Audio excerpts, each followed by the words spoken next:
What's going on, guys? DigiDestin here, back again with another pickup video for you. I'm very excited about this one because I have a few items here that are actually kind of hard to find. Nothing crazy in value, but they are very uncommon.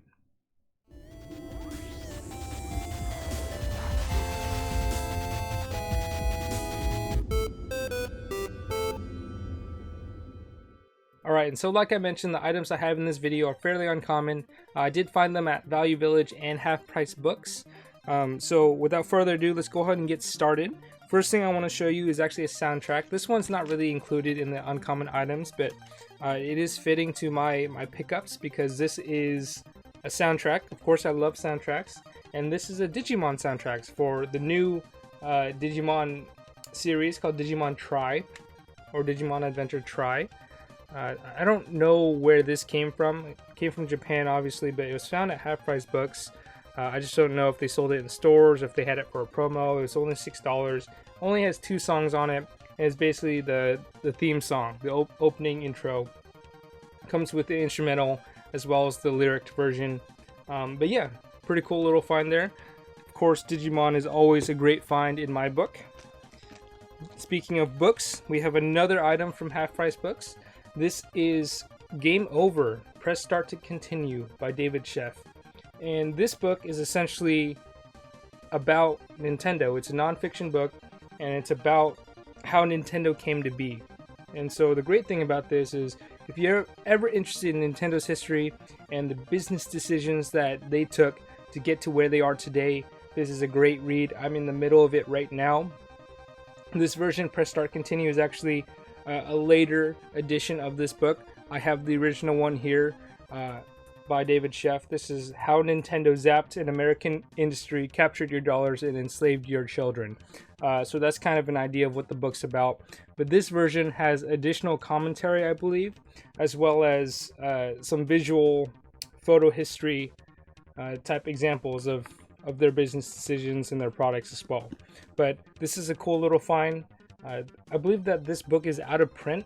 It was very difficult to find a few years back, and it was actually up to $60 in terms of the price of the book, but now it's only $10. So if you do want to read an interesting story about Nintendo's history strictly, pick up this book. If you want to read about the console wars, about Sega and Nintendo, definitely check out Console Wars. I have to recommend that one too, but I'm still in the middle of this one. So far, it's a great read. It's fairly dry because it is business oriented, but I still like it just because learning about Nintendo's history is great. Alright, moving on to the next find from Value Village.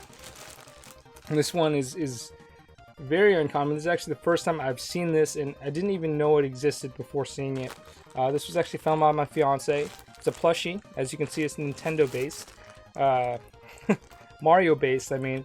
It was $3.99 in this bag. Comes with 2 little puppies, I guess, but we're going to open this up.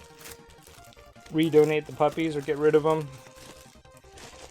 And this is Mario from Super Mario Sunshine. He's got his little flood backpack. His mustache needs to be reattached, it seems like. Looks like he's got a double mustache going on. It's kind of funny. But it's got his little flood attachment, which is very cool. Of course, Super Mario Sunshine is one of my favorite Super Mario games in the mainline franchise. Very fun game. Oh, it looks like his belt was ripped off. We can put that back on too. But this, I don't really know much about this plushie. I didn't even know they had plushies marketed for Super Mario Sunshine. But either way, this is a very cool find. It's pretty rare from what I saw. You know, there's not very many things out there on it. But yeah, it's very cool to add to the plushie collection. Very excited to have it. Alright, and the last find of this week, forgot to mention, it's a fairly short video just because of the number of finds, but in terms of quality of finds, I think this is right up there for one of the best videos. The next one is a Game Boy Advance game. Got it from Value Village. It's $4.99. Pretty solid deal for any Game Boy Advance game, but if you did notice, on the label there, in red, it says not for resale. Not for resale. So usually not for resale games are either pack-ins or demo units. I don't quite know where this one falls into place, into that those two categories, but nonetheless, it is a not for resale game, worth more than $4, $5, of course. And there's a bunch of other variations of not for resale games out there. Funny thing is, this is actually not the first not for resale Top Gear Rally that I came across. This is actually my second copy.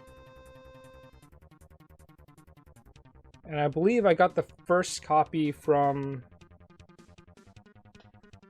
I want to say I got it from Value Village or Half Price Books, either one of those two. I frequent those stores a lot, so there's a good chance that I would have found it in either one of those stores. Oh, it was Half Price Books. Look, I left the sticker on it. This is the exact reason why I leave stickers on games sometimes. But one from Half Price Books, one from Value Village, same exact game. Pretty cool there. So it's always fun to find a not for resale game, just because of the history behind them. But either way, those were my pickups. If you did like it, please like, comment, and subscribe. Check out some of my other pickups. I have other videos as well, tips and tricks, gameplays, as well as streams. And with that being said, we'll see you guys on the next one.